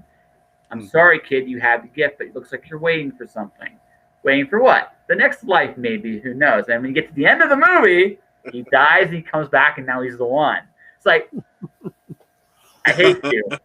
But you're good. But again, if you construct a story well enough, if you're smart enough about how you build a story, you actually are creating the expectations for what the payoff is going to be, really actually early on in the story. The challenge as a creative is, how can you get to that payoff in the most fun way possible? And also the most economic way possible too. Yeah. You don't want to have 55 issues between issues 1 and the last issue. Like, that was part of the problem, as much as I enjoyed the series with Walking Dead. Like the last 30 issues of Walking Dead essentially was the same as the middle 30 issues of Walking Dead. And they could have the first year. I noticed that after the first year that he had a formula, and again, strictly on a business level, I got it. But from a creative level, I recognize something very valuable. I don't need to read a single issue of The Walking Dead. I know they're exactly where they're going to be a year from now. Yeah. And essentially, they were. Yeah. Yeah. Mm-hmm. Yep. And again, but they could have, and it's Kirkman's story to tell. So I mean, who's to tell him that he told it wrong? But I kind of looked at it and said, like, well, you did yourself wrong. But it's like I kind of looked at it and I was like, and that's one of those weird scenarios to where when something gets popular, you don't want to put it to bed, right? Because it's now, like we were talking before, it's now a business, right? And you're now making money on it. And I understand that, but there's also ways that you can transition into a longer story arc. Frank Miller did it perfectly. You brought up Frank Miller beforehand. Frank Miller did it perfectly with Sin City. The entire story is about the city. So you have a million stories you can tell within that city with a million different characters. And you can make every single one of them interesting and carry over some of them. Or you can segue from a high-speed chase, go to a casino planet, spend a lot of time there, and then go back to the high-speed chase, which was in the opposite direction. Hey, but one of them had horses or yaks or whatever the hell they were. Hey, listen. But even Return of the Jedi, I hated the Ewoks. I tore up the movie because of the Ewoks, but I loved everything else. Give me Tatooine, give me the desert, and I'm fucking in love. I'm just like, oh, that was a lightsaber. I think that's one of the reasons why The Mandalorian is doing so well is because it's understanding. Hey, we have these cool settings. We have these cool elements. Well, you know what? To tell the same story in these elements, but we have to be in these elements. Well, Star Wars is an experience. Like ultimately, that's what you're selling. Like these far exotic places, these not so nice people that sometimes have hearts of gold, and finding these characters you're rooting for, right? That's what makes Star Wars awesome. Yeah. I honestly give a rat's ass about the Empire and the evil. I don't care about that. Senate. I really don't. Do you want to hear about the Senate for 3 hours? What are you talking about? Kids love politics. That's what kids live for. I will say though, even when stuff happens on The Mandalorian that I don't want to happen, like The Mandalorian, I actually don't have any complaints about The Mandalorian. Like I never finish an episode saying I wish they did something different. Even if something happened that I hated. It's because it's just like, wow, that was really within the story. Like the way they did it, that's just what happened. That's just again, like we were talking about, this brings it all the way back to the beginning, is that because The Mandalorian, they understood we have 8 episodes. This is gonna be an 8-issue miniseries. This is it. It doesn't matter if it's super popular, we can tell another 8 stories, but this is only gonna be these definitive things. The Mandalorian has become my Star Wars chocolate chip cookie. It's become so good. No, there's nothing wrong with that being a child. I have not, like, I honestly, I'm so behind on. So because I do video games, I don't do television. I find I find the trade-off actually there. I'm glad I didn't say too much about the show then, because I could have accidentally spouted something out. No, it's okay. It's okay. Honestly, one day I will be cool enough for Netflix. One day. Right? So, but one day. That's also my author bio. I'm not cool enough for Netflix. Not mature enough is actually what I say. I just am not mature. I know I'm not mature. Ironically, Kill la Kill convinced me I was not mature enough for Netflix. But I ended up binge watching the entire series in one night, and I realized at that point. I can't stop. Yeah, I know. That was it. I couldn't. No, it's okay. Mandalorian's on Disney Plus. You just get the Disney Plus. There's not like a ton of things to watch on Disney Plus, other than already seen. Well, that's the funny thing. That's the amazing thing about Disney Plus's model, which blows my mind. I mean, now it's starting to shift because now they're finally releasing some of the shows, but it's like that entire business model was based on, hey, you saw this before, watch it again. Yeah.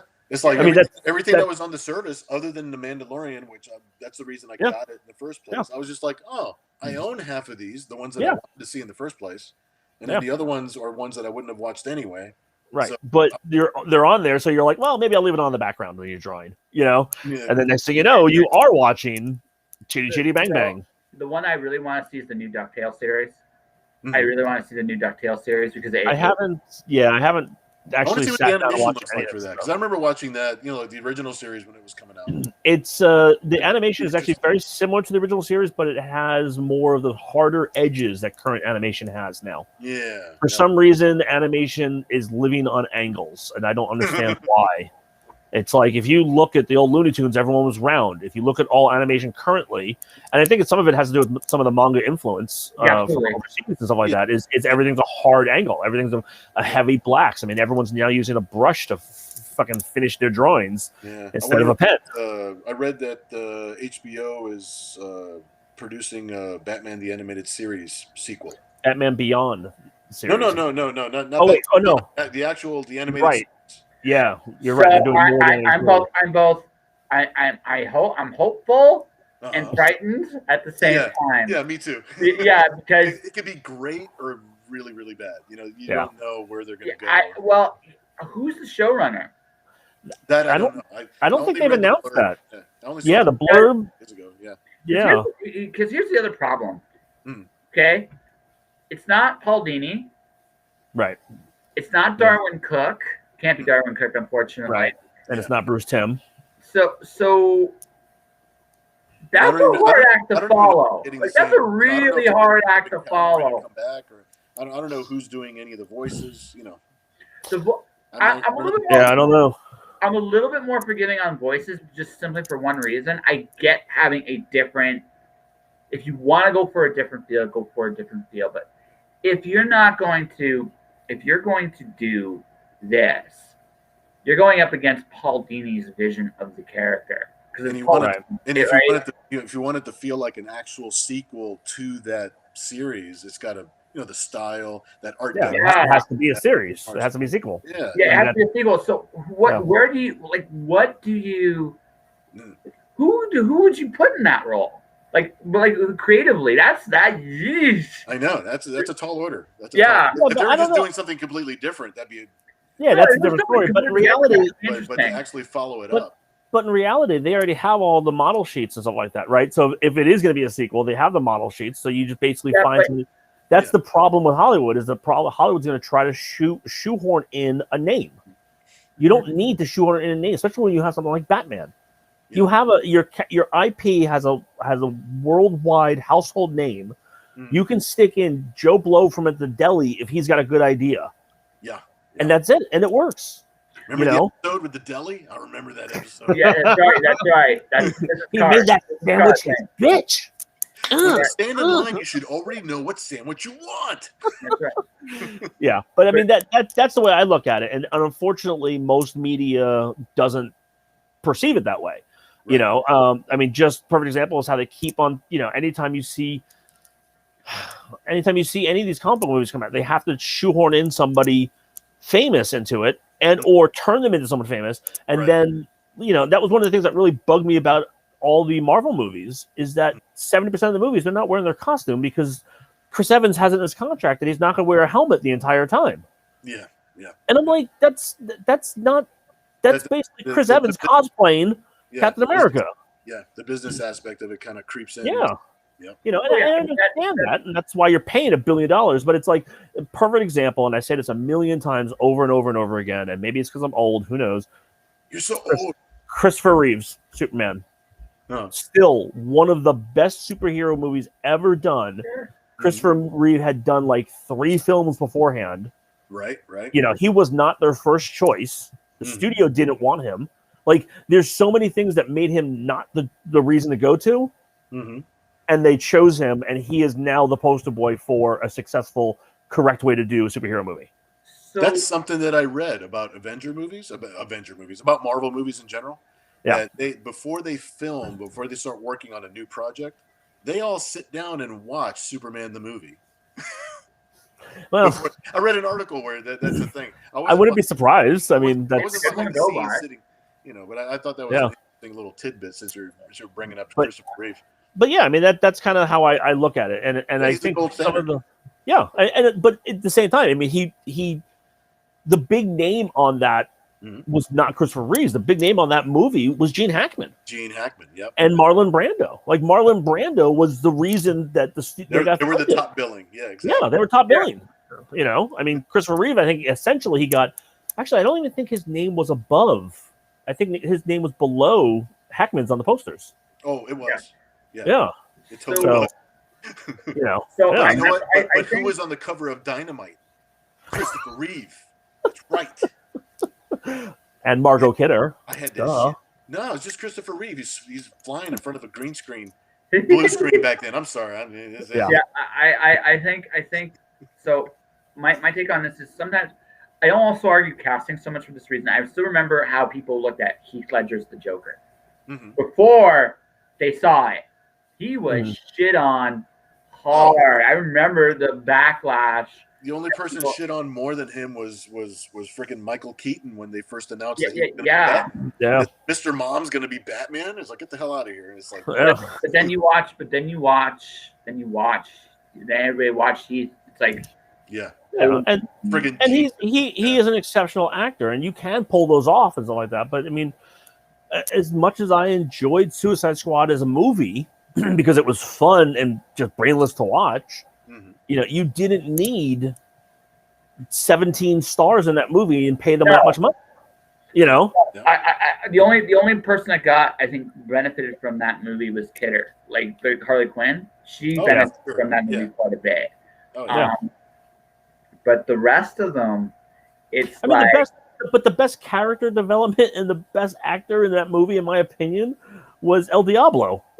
That guy, I mean, like, he had the most interesting story arc. That's because also how Suicide Squad was filmed. That hurt. That actually, it hurt to watch what they did. It was like, why did you? I mean, I get team dynamics are hard, but man, there was. I mean, you have Guardians of the Galaxy and the Avengers had come out. You had other examples of how to do this. There's examples of how to do it so right. Yeah. Well, and that's the funny thing is, like, literally, I just watched Constantine again with Can of Leaves, and I want to see the movie that they filmed, because not the movie that they edited. I want to see the movie that they filmed. Right. Because that's a completely different movie, and I guarantee you, I would enjoy that movie way more. I mean, you know, and I love Constantine. It's just ridiculously goofy pulp humor. That's just, you know. I guess the thing I'm looking forward to now is just seeing the Schneider cut. The 19-hour Schneider cut. Yeah, that should be. It's like 22,000. I'm curious. I mean, I'm very curious. The only thing I know with Zack Snyder is every single movie that I've watched of his, I've liked, but only when I've watched his director's cut. All of his commercial release movies are not that good because someone's sitting there telling him, like I said, I want to see the movie he made, not the movie he edited. Right. And that's essentially what it is. Going to be. I mean, the cut is going to be all completely different. And he said, and he was doing something that I thought was smart on his part, which was that he would film some of the scenes for the way the Justice League came out in the theaters. He would, like, the scenes that he did film. Right. At the same time, he would turn around and film the scenes the way he wanted to do it. Like, he would take the same day and actually film two different movies on the same day, two different scenes on the same day. That's how he got all the extra footage in order to put this thing together. Yeah, but then you also hear that they have to do, you know, something like $200 million worth of reshoots and re-edits and that, you know, and everybody had to come back and reprise the roles. Steppenwolf alone is how much digital work had to be done on that just to have him in the movie. Yeah, well, I think they should just put the mustache back on Superman. Dude, pull the full beard. It's like it's the whole gimmick. Hey, ask Dan Jurgens. Dan would be digitally put the rest of the beard on him. Then it would take the, you know, all the guys. Roger Stern would have been happy with that. All the Return of the Superman guys would have been happy with that one. Yeah, those digital guys had like 2 weeks to take off that mustache. I don't know. They hated their lives for like. It's like, serious? Is this the deadline? I'm just, you know what, clone tool. You know, you gave me 2 weeks. I need 3 months. I need 3 months. Right. These are hair follicles. Yeah. 2 weeks, I can give you Jar Jar. 3 months, I can give you Snoke. Let's make this work. Exactly. Oh dear God! So that means a month and a half to be like Jar Jar as Snoke. Right. Which you've seen those memes. Those are out there. Those memes. I that would have subverted expectations. That would have. Come on, Ryan Johnson. Hey, get some balls. You know what? I actually would have felt right in hating Jar Jar as much as I did when I first saw him. Oh man. It's because he said the evil that was in him. That's what it was. That's right. Yeah. That's how well he acted the part. That's right. It wasn't because he insulted my intelligence and I wanted to punch him in the face. It was just it had nothing to do with it. Exactly. No. Exactly. Nothing to do with that. Oh my goodness. So yeah. So our Kickstarter launches on Monday. Yeah. Before we get there, I did want to ask this because you two, I get the feeling you guys have been friends for a long time. So I'm just very curious. How did you guys start working together, or how did you guys become friends? I'll lean up against you. Yeah. Oh wait, other way. Oh.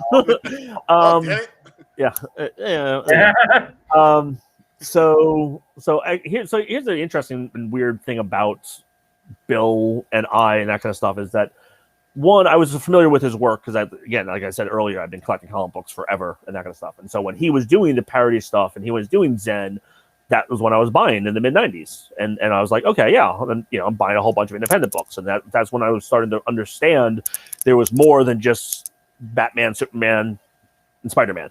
Like I was really like, oh, okay, yeah, there's all this stuff that nobody ever, every store I know orders 2 copies and that's it, and I was the person buying one of those 2 copies. Thank you for your support. Yeah. So I had actually met Bill. We had actually met, I think in 94 when I did San Diego, when I went to San Diego as a fan, because I think I have some books back then signed. Yeah. And then years go by and years go by and years go by. And then I'm setting up in San Diego again. And I think it was 2016. Right. Yeah. Yeah. When I'm sitting down and Bill is next to me in Artist Alley. Mm-hmm. And I'm kind of like, and it was kind of funny because I was there as Committed Comics as a publisher in Artist Alley because the people at Comic Con International had screwed up my booth in WonderCon. And so they were kind of trying to make me feel better and like, hey, we messed up WonderCon. Come to San Diego and we'll just stick you in this empty Artist Alley booth that we don't have anybody to fill in for. And just sit here and just don't move. And I'm like, okay, cool. So, I got into San Diego, which I was happy about. But I was sitting next to Bill and we were talking and he was like, I want to do something with Mira again and da-da-da. And I'm like, really? Oh, really? I say we do.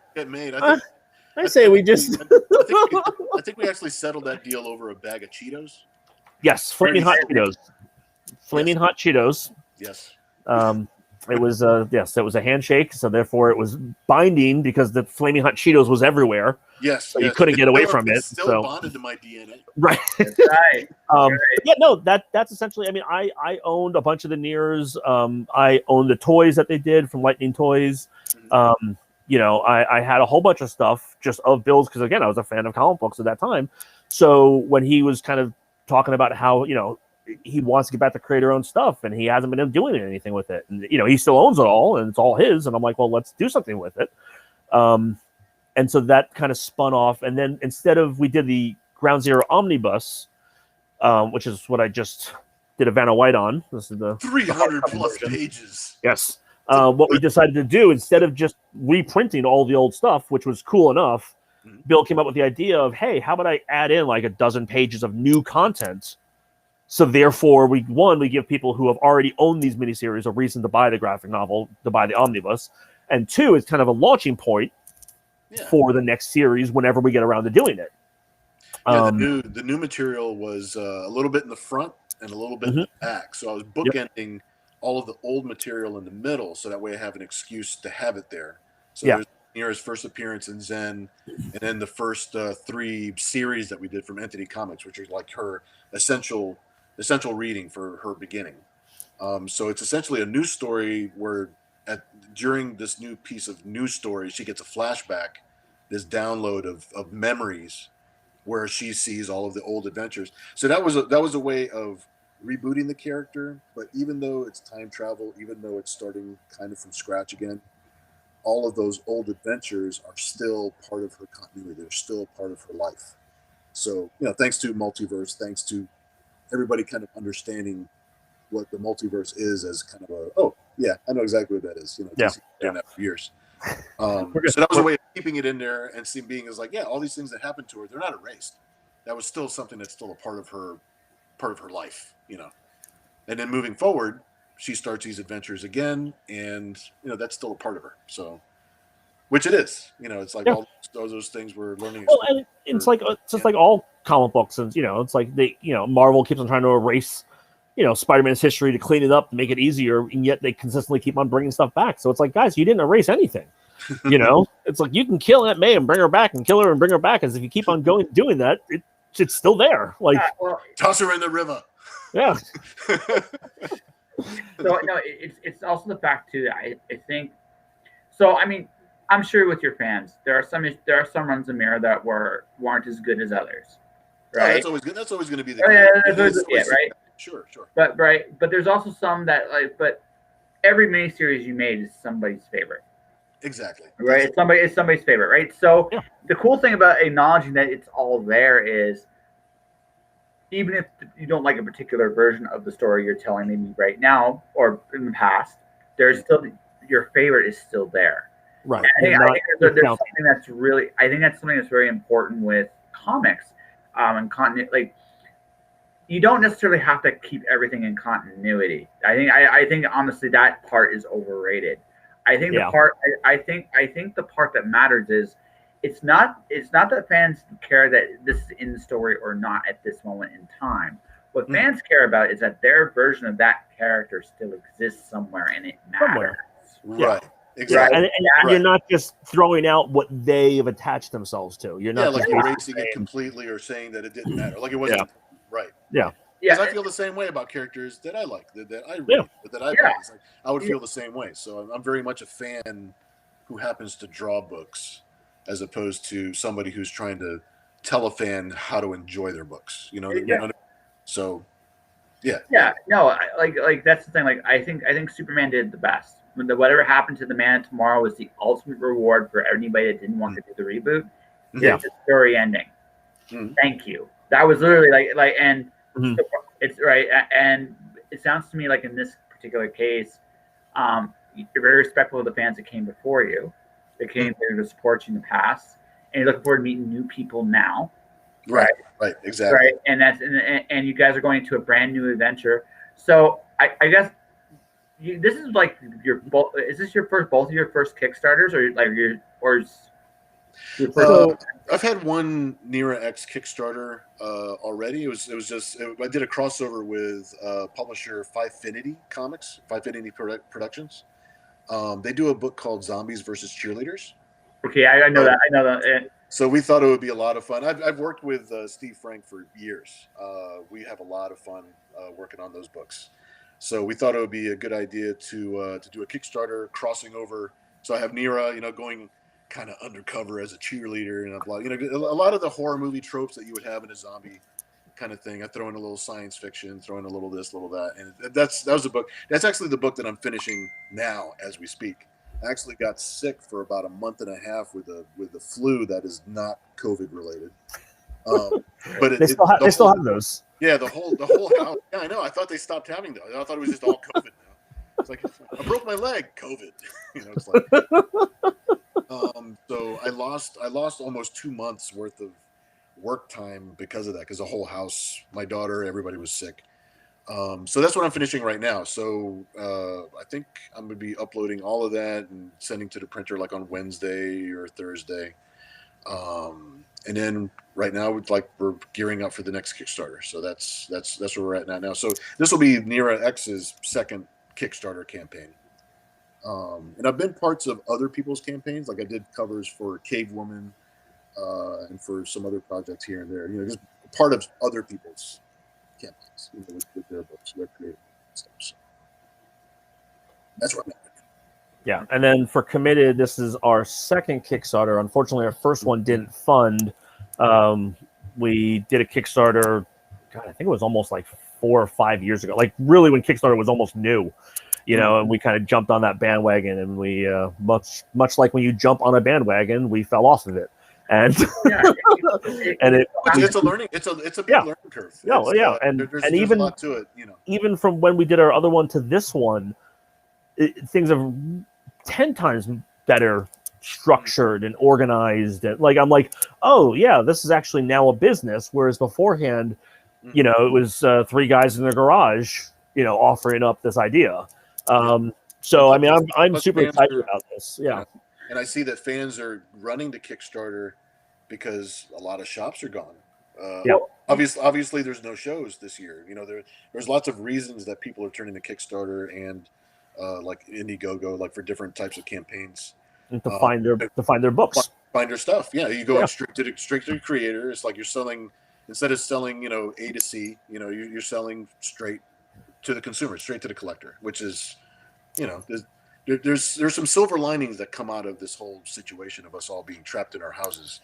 You know, because we're learning new tricks, we're learning new ways of doing business, we're learning new ways of getting our product out to people who would like to, and plus they get to interact. Like, I like that. I like the idea of being able to interact with the creator of a book that I'm buying the book from. That's kind of, to me, that's really cool. So I can understand why they would think it might be cool, you know, when we also sell stuff. And I try to make myself real available to everybody because, like I said, I'm just a fan that happens to be drunk. So I just got myself over here in my house. No, like I said, like we might see shows at the end of the year. I do think that's actually a possibility. Yeah. But regardless, I think the best thing about the whole Kickstarter thing to me is this. One of the big things that was holding, I think, comics from growing, from being a bigger industry, is the distribution. I know you guys aren't going to. I realize that. That is this. You're hitting a nail on the head. You have no idea. Oh no, I do have an idea. That I really do. Oh yeah. Oh yeah. You guys might not be able to say a word. I, on the other hand, can, because that's right. That's because see, I don't have any skin in the game, so I can make my comment. Let's just say you've had to make. Yeah. I don't know what you're talking about. No, nothing. Not at all. But my point is, in the 90s, we used to have 30 distributors. Yeah, absolutely. No. Yeah. 30. Yeah, that's what when I started doing this company, you know, there was still at least 4 or 5 decent distributers when I started committed in '99. Mm-hmm. I mean, Diamond didn't really swallow everybody up until about 2004, 2005. Yeah, and so you've had this somehow miraculously, the fact that comics still existed through this actually is the miracle. Is actually a small miracle, actually. Yeah, I agree. So what's happening now is DC actually, I thought, took a very bold step last year and said, you know, we're not doing Diamond anymore. Now, whatever you might think about what they did, that's another story. right? That's not, listen, there used to be has DC done something stupid counter. We all know it. We all looked at it. We all watched it. We all laughed and cried. Yeah. Right? But the thing about this is Phil has disappeared from the screen, ladies and gentlemen, because I'm feeling good. I'm just gonna keep on going this way. But the thing is, the best thing about what happened was, as Bill just keeps plugging away. Yeah. I bought these new wheels for my chair. You have no idea. No, yeah. How good these wheels are. They're literally rollerblade wheels on my chair. Oh, Jesus. But here's what I think. Okay, so the thing about what's happened now is, because we're dealing directly with the consumer, it has put an interesting question on distribution. Mm-hmm. It's no longer a choke point. And that's very interesting. So you have to be really careful with that statement, because it is and it isn't. Okay. Yeah. So one of the things that, because I've done all 3 sides of the fence, right? So I've been a retailer, I'm currently a publisher, and I've worked with distributors and I've worked without distributors. And I've gone directly to consumers and that kind of stuff. So distributors are still exceptionally vital to an industry's growth if it chooses to nurture that growth. Mm-hmm. So, because as a company going straight to your consumer, one, your target base is always going to be limited, always, because you cannot reach as many people as a wider net of a distributor can do, because that distributor has relationships and interactions with a wider group of people. You can reach different people by going straight to the consumer. And that's one of the reasons why Boom went Berserker Kickstarter. Boom has the finances to actually make that book. In reality, if Keanu Reeves wanted to pull $8 out of his pocket, he could pay for the entire thing himself and get it entirely done. But what they wanted to do, or at least what their press release said they wanted to do, was they wanted to reach people who would not walk into a comic book store. So by using a distributor that is a direct market distributor, you then are limiting where the exposure of those products will be. Whereas, and that's one of the reasons why the exclusivity deals that Diamond implemented in the early 2000s or mid 2000s were bad for the industry as a whole. It wasn't the single distributor concept. It was you can only get your product for Superman here. You can only get your product for Wolverine here. So that was the problem, because then even after Friendly Franks, Capital City, Moondogs, even after all these distributors, Heroes World went under, there were other distributors, small distributors out there that would still get a small amount of DC books and sell them off to the stores that couldn't qualify for a Diamond account, or they couldn't qualify, or they didn't do enough reorders. They just needed a couple issues reordered. So you still had companies like Cold Cut out there that were actually fulfilling that thing. When the exclusivity deals went into place, they put all those guys out of business because they essentially said, no, you can't distribute the number one product. So that's where the big problem arose. And that's also one of the reasons why I look at what DC did and I said, did you learn nothing from Marvel and Revlon in the mid 90s when they purchased Heroes World? And that's why I did the does DC done something stupid counter, because I definitely saw how do I put this? The warning signs are there. We'll just leave it at that. The warning signs are there. But what they essentially did by taking away the Diamond, they turned around and made a different exclusivity deal. They should have not renewed their exclusivity deal with Diamond and then gone to Lunar and gone to CBS and said, hey, guys, you guys can also carry DC books. And now retailers, you can order from any of these three distributors. Yes.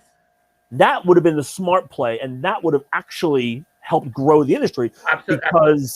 Because one of the things that me as growing up and stuff like that, I discovered comic books way before there were comic book stores. I discovered comic books at my local stationery store on the spinner rack, right? Bent corners and all, and every single kid. So as soon as and I understand the whole concept of direct market stores, I like that model. No, sure. But they should never have taken them out of the mass market stores. No. And that was one of the things why it was such a big deal and I find it very ironic that it was DC who took this giant step and put their comics in Walmart. And I was like, that's an awesome idea. That's great. Wait, what do you mean they're only books you can get in Walmart? What do you mean it's just reprint stuff?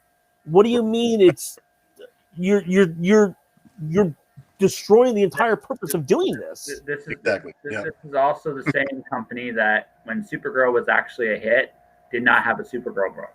Yeah, well, awkward. Like, I noticed that my comic shop I went to, they were mad because they were so mad because it was like we have a character that right now if we had a book would sell like. Easy. Actually, but here's the interesting thing about that from a business side, because again, I have to play both roles, the fan role and the business role. When Michael Keaton in 1989 came out, there was only about at most 12% sales increase in comic stores around the country. That was a huge hit. Now, granted, that was also early on, so people didn't understand everything about it. But again, with the numbers that movie made and how widely publicized it was and how it was all over the media, it didn't translate well. The only time it ever translates well to stores is when it's a flash in the pan. When you have Superman dying, the death of Superman, you have Captain America getting shot, you have, all this other stuff. I mean, that's one of the reasons why all these first appearances for all these characters that are shooting up in value right now, using WandaVision as an example, is everyone's buying up all those old Vision miniseries books and all those Vision and Scarlet Witch miniseries from back in the mid-90s, because they think that these things are going to be worth $1 billion. But the reason why they're going to be worth anything at all is because of the fact that there's limited quantities of them. Yeah. Yeah. Oh, absolutely. No, and that's always they weren't pushing the media to determine the sales. And that's one of the things I think that the comic book industry is doing very poorly, is they're looking at media to drive their sales, because then what happens is, if they did have a Supergirl book, right, at the same time that the Supergirl television show was going on, and because I've actually worked in stores and I've heard this happen, they walk in, they go, "Oh, can I get a Captain America book?" And they go, "Okay, yeah." And the kid opens it up and he looks at it and he goes, or the mom opens it up and looks at it and goes, "Well, where's Chris Evans?" And if it doesn't look like Chris Evans, they don't want it. No. You know, I mean, it's you also see that it shows all the time, like the Ace Comic Con that happened, you know, all over the country and stuff like that. They brought Chris Evans, they brought Chris Hemsworth, and I talked to tons of people who were vendors at the show, artists, and they said, "Oh, if I don't have something that looks like the Marvel character from the movie, I'm not selling anything at this show." But in this particular case, they had a character, right, that looked like the comic book equivalent. It was one of those situations where a rare situation, yeah. It was a situation where there was definitely, if you didn't have a series, that's fine, but at least have like a trade paperback or something ready for it. But on the flip side of that, that's also the failing of the retailer. Sure. Because the retailer, you can't tell me. I mean, this is also part of the thing that drives me nuts about comic book stores is all the comic book stores are dumping their back stock. They don't want to carry back issues because they don't make any money on them. And I'm like, hey guys, this is where you if you had back stock, you could put bundles of the story arcs of Supergirl from all the different miniseries she has had. Which is such an interesting thing, because honestly, as an author, my money is in my backlist. It's not in my front list, it's in my backlist. It's the fact that I have books available, right? But at the same time, part of the reason why your stock is on your backlist is because your backlist is perpetual. If you were producing a novel or a book every month, you would find an increase in your you would obviously find an increase in your sales for your front store more so than your back stock, right? Because you have more current, newer stuff coming out.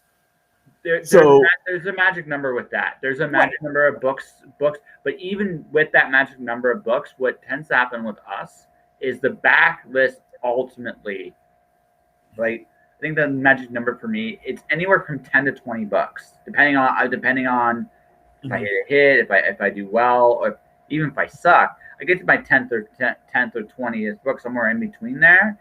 The presence I've created will create a bit of an effect. So there's a point, if I become a mega hit, then my front list like trumps my back list. But if I'm a middling author, it's the back list that ultimately pays my bills.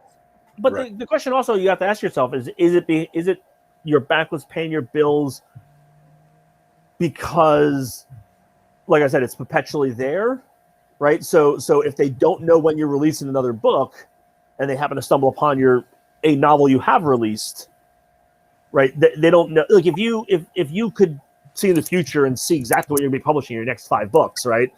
And then you put that on your website, that would be a little bit different. You know, people could potentially wait and buy the new stuff as it comes out. I mean, this is also part of the thing with like the Avengers movies, the Marvel movies, where they sat there and said, you know, Avengers Endgame was the most money made on a movie ever. And I'm like, yeah, because you had 20 years or 20 movies of lead up, and you were building your fan base as you're going through every movie. So even if someone who came in and saw Ant-Man and Wasp never saw Captain America, as long as they saw that Ant-Man and Wasp was in Endgame, they were going to go see it. Right. Yep. So I'm wondering if with a novel, you know, with your backstock and stuff like that, is that the case to the point where you've released enough novels to where people go like, oh, okay, yeah, this, you know. Yep. Well, now again, like we talked about earlier, now I know this person can do the thing. Yeah, exactly. You know? Now I can invest my money in this person. That's part of it. I'm not like, this is my first year of being creative. I figure for me it's going to be 3 years, and by the third year, that's when I'll start seeing returns. Because from that point on, I have myself as an established, like, a presence, and then once that presence there, it'll grow however it grows. But by that point it will grow because I have enough books in my back that people's like, hey, this guy is not just a flash in the pan. He almost knows what he's doing. And I also think it also depends on what, how those backstock of your books connect. So that was one of the things with Committed that we learned kind of in a harsh realization, since we had a series of miniseries and they were all under the Committed Comics umbrella, they were not a shared universe. No. So it became different where book A, might appeal to some people, but there was no carryover from book A to book B, other than it was going to be good quality and good storytelling as well. So that was one of those tricky things to where, you don't have an ongoing series as well. When you do conventions around the country or you're communicating with retailers, you don't have something to bring the customer back into the retail store on a consistent basis. Yeah, so that's one of those. The fact that I haven't had the sequel to any of my books yet, is definitely a big thing. Like I know when I do a sequel for I'm going to have at least one sequel out this year. Mm-hmm. I'm going to be curious when that sequel comes out what that does with everything else I've done. Yeah, that right, because that's gonna tell me something right there. Mm-hmm. And as I have more variety, it'll grow. Yeah, but that's my master plan for world domination. We got to get back to your master plan for world domination at some point. That's right. Right. Yeah. So you guys have a Kickstarter, and I was going to ask this. And I think this is a really interesting one because this is you feel better prepared. You feel like you're ready. This is going to go well. I think you're definitely the right place at the right time for sure. Right. Mm-hmm. So, besides your objectives and your goals, So I always think you learn stuff doing projects. What have you learned with this one? Learn doing this particular project. I think and it's kind of interesting. The one major thing I've learned with this project is have a contingency plan for your contingency plans, because the book itself is done, right? So Bill's already completed the second issue and it looks great and it's awesome and that kind of stuff. But in order to do all these additional tiers and additional add-ons and all these other items, we need to make sure that we have these other things in place. So I'm contacting, we have an amazing cover by, Mog Park, who did, HBO Game of Thrones and all this other, bunch of Kickstarter stuff. I had to make sure that, she was able to deliver that to me on time. I contacted my friend Kevin McCoy just last minute, just because of the fact that I was like, hey, Kevin, what are you doing? He's an artist. He's a very established artist. And I was like, what are you doing? He's like, oh, nothing. I'm like, hey, you want to do a piece for the Nira? He's like, sure. When do you need it by? And by that point, it was already, when I had contacted him, it was already past my quote unquote deadline I had set for myself to make sure I had all my pieces in place. And I did that because there was another person that we were hoping to get communication with and get a cover from that said they were interested and that they might be able to do it and catch back at this time, and then they can't do it, and then I'm like, ah. I'm glad you're a multitasker because so it's like that's one of those kind of things to where I definitely learned. And again, I mean, just like we said very early on, prepare for hope for the best, prepare for the worst. Of course, yeah. And that's kind of what I did. And so, I kind of sat there and said, okay, well, if I don't have X, then I can have Y, and there's nothing wrong with shifting gears and that kind of stuff. I'm super happy. All the art that we got on this campaign is just unbelievable. I mean, it's the talent level just blew my mind. The fact that, Mog's cover, the colorist turned around and he did 4 different versions of the colored cover. And he was just like, yeah, because I just got inspired and it was fun and let's just do this. And so like Wilson Ramos, who worked for Marvel, he's worked for Tokyo Pop, I think, and he's worked a couple different paper cuts, which is Scholastic books or whatever. He's done a bunch of work for them. He just had fun with the cover. And he was like, this is really cool. It's like, okay, well, I'm just going to do you 4 different versions. So amazing. And so I was like, okay, well, now I've got, now I've got 3 different versions or 2 different versions to use for this project, So that was a really nice thing. And then, again, we got a cover by Bill McKay, and that was super cool and super nice of him to be able to do that. But there was definitely a time where I was panicking because I wasn't sure of the deadline because he's a busy guy, And so I was like, I don't know if this cover is amazing. Yeah, his cover is gorgeous. I mean, we just shared it on Instagram today, and it's like I said, I had to shuffle some pieces around, but by no means am I upset that I had to shuffle the pieces. I literally said, I've got pizza with cheese and pizza with pepperoni. Which one do I want to put first? And that's essentially. I know. That's there. How about you, Bill? Like this almost, I feel like this probably is like going home for you on one hand, right? Because it's your character and your baby and your love. But I also feel like it's almost a new challenge for you as well. It's always a new challenge. It's always learning something new. But I'm glad that the book, for the most part, it's completely done. There's new material for the book that's going to be put into the book, so that way, because the committed comic versions of many of the issues that we do always have more material and more things in it than something I would produce on the side as a studio edition, or something you get like an artist exclusive little edition that I would produce on the side. So, and then issue 3, I'm assuming that we'll be able to do issue 3 as part of the grouping, and that's going to be like a whole new deal. And what's nice is that the length of the campaign and the length of time it takes to fulfill all of the commitments to the campaign is the exact amount of time that I need to complete what I need to do for issue 3. So it actually all fits in together really nice. Is that time management is like the biggest thing that you learn with all of this, is because like with my last Kickstarter, being a month and a half, 2 months later than I was planning, something did come up. I was deathly ill, and things happen. So trying to plan ahead for when things do go bad, trying to plan ahead for, because you still have to treat it as a job. You still have to treat it as something that, like, a customer is, or a collector is buying something and they're expecting it within a certain time frame. Luckily, I try to be very transparent with everybody, and everybody's always super patient. Like, there's people on my Facebook and people that message me or email me. They're just like, "Hey, where's that book? The one I bought already." And there's a couple of sketch covers that were part of the last campaign also. So they're wondering where the sketch covers are, this and that. So I explained to everybody, just be very truthful. It's just like, oh, this is what happened. This is how late I'm running. And luckily, everybody has always been very generous with me and very patient as far as scheduling. The worst thing I could do in the world is to be quiet and try to catch up while not telling everybody what I'm doing.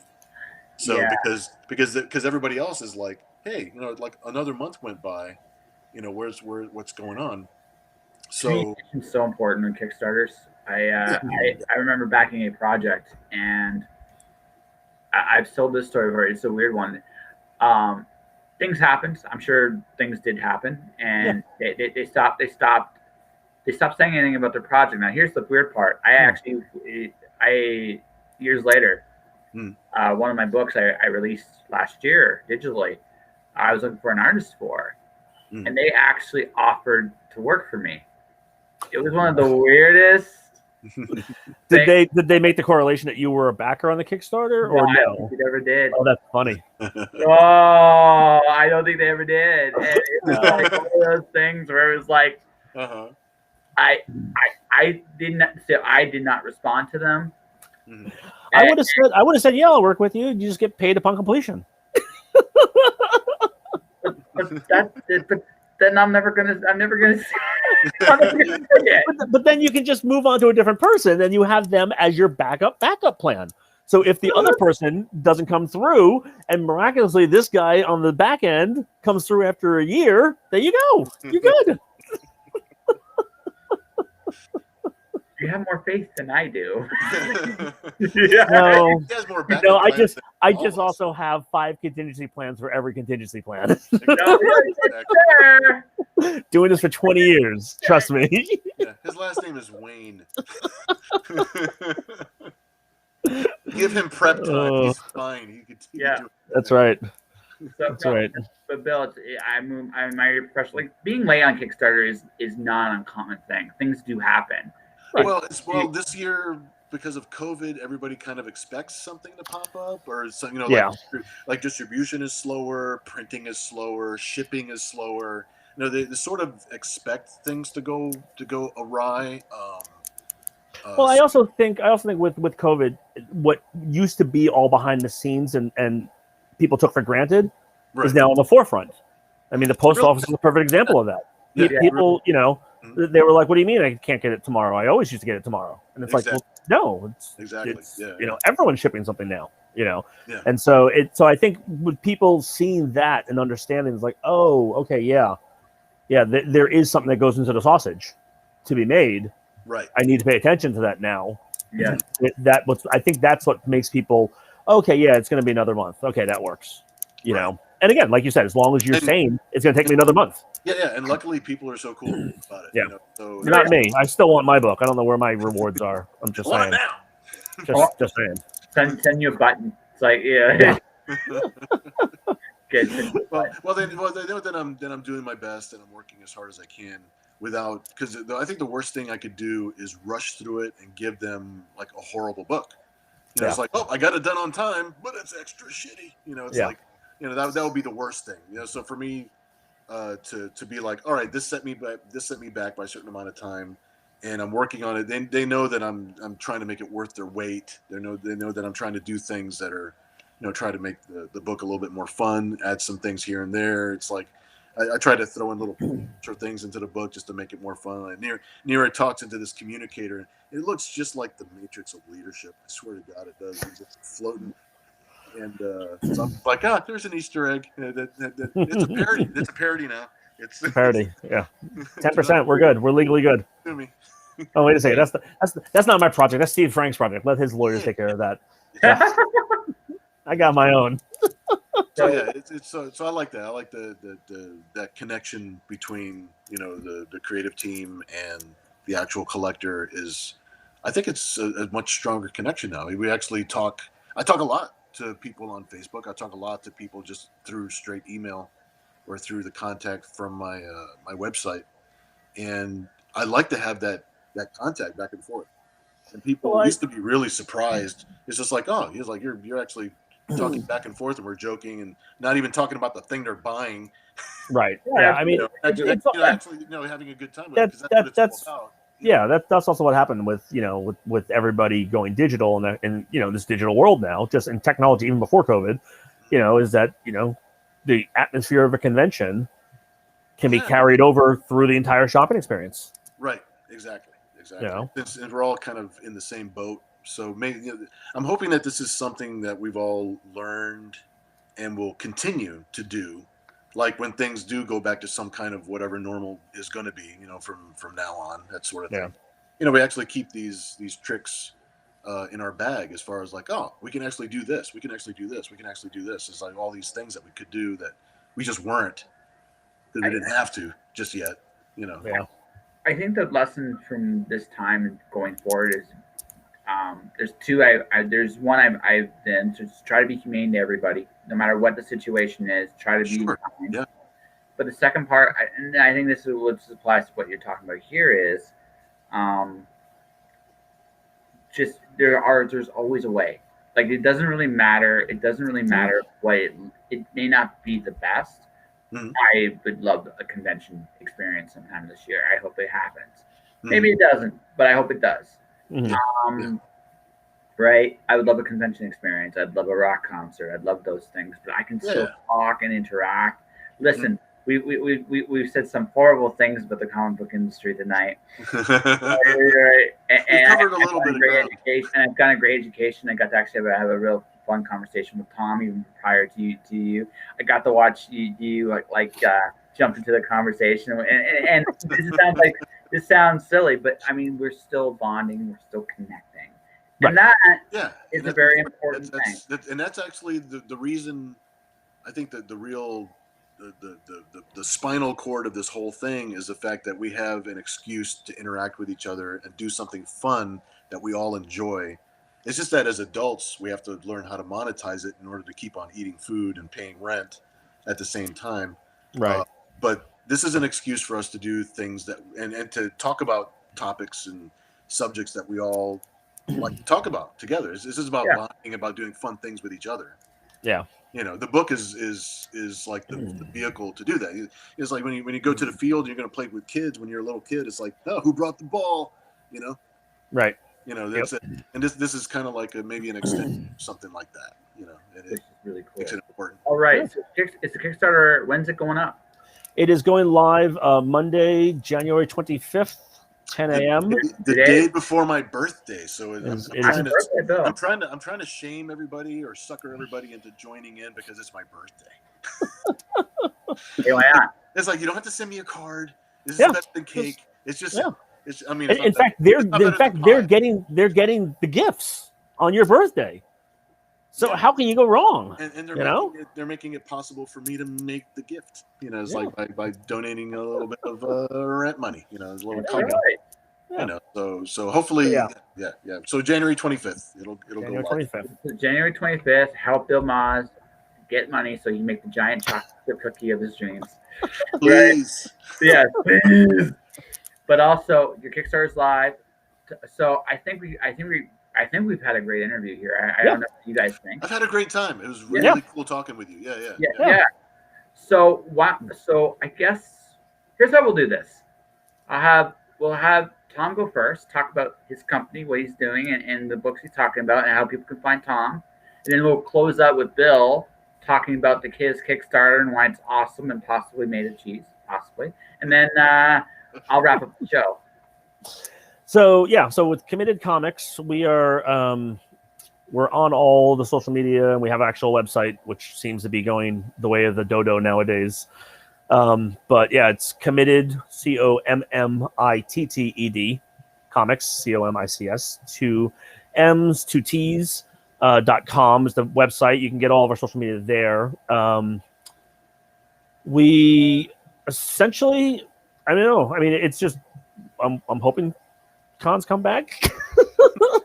I don't know. I mean, but either way you cut it. I mean, we've been producing comic books and finding new talent for over 20 years. We're going to continue doing that regardless of what the venue is that I'm able to get it out there.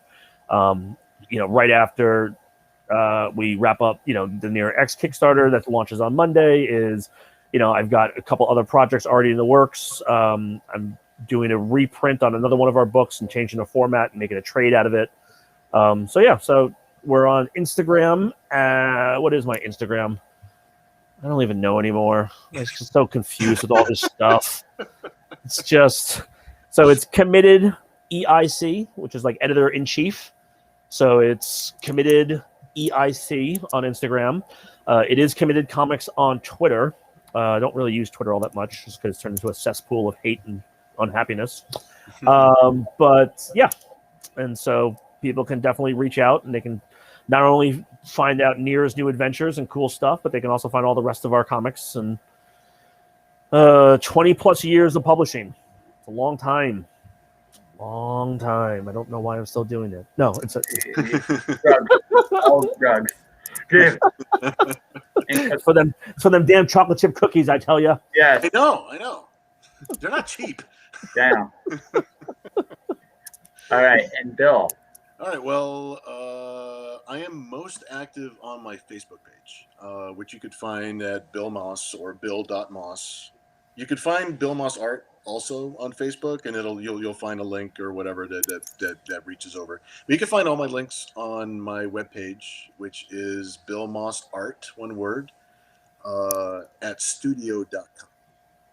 And you'll see updates there. I'll post, whatever. And there's links to my Facebook page. There's links to my Instagram. My Instagram is also just Bill Moss Art. So I'm easy to find. All right. And the Kickstarter launches Monday. Yes. Monday, January 25th. Yep. All right. So guys, ladies and gentlemen, thank you guys for watching, listening, however you got this podcast.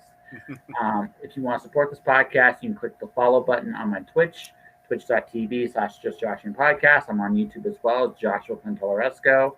And the name's just click the name thing. You'll find it. And technology is awesome. It's awesome. Pick the thingy with the stuff, and you'll find it. And beyond all that, thanks for watching. Thanks for listening. Stay inspired. Keep shining in the dark. I'll see you guys tomorrow afternoon. See you, Josh. Thank you. See ya. All right, real quick before you guys disappear.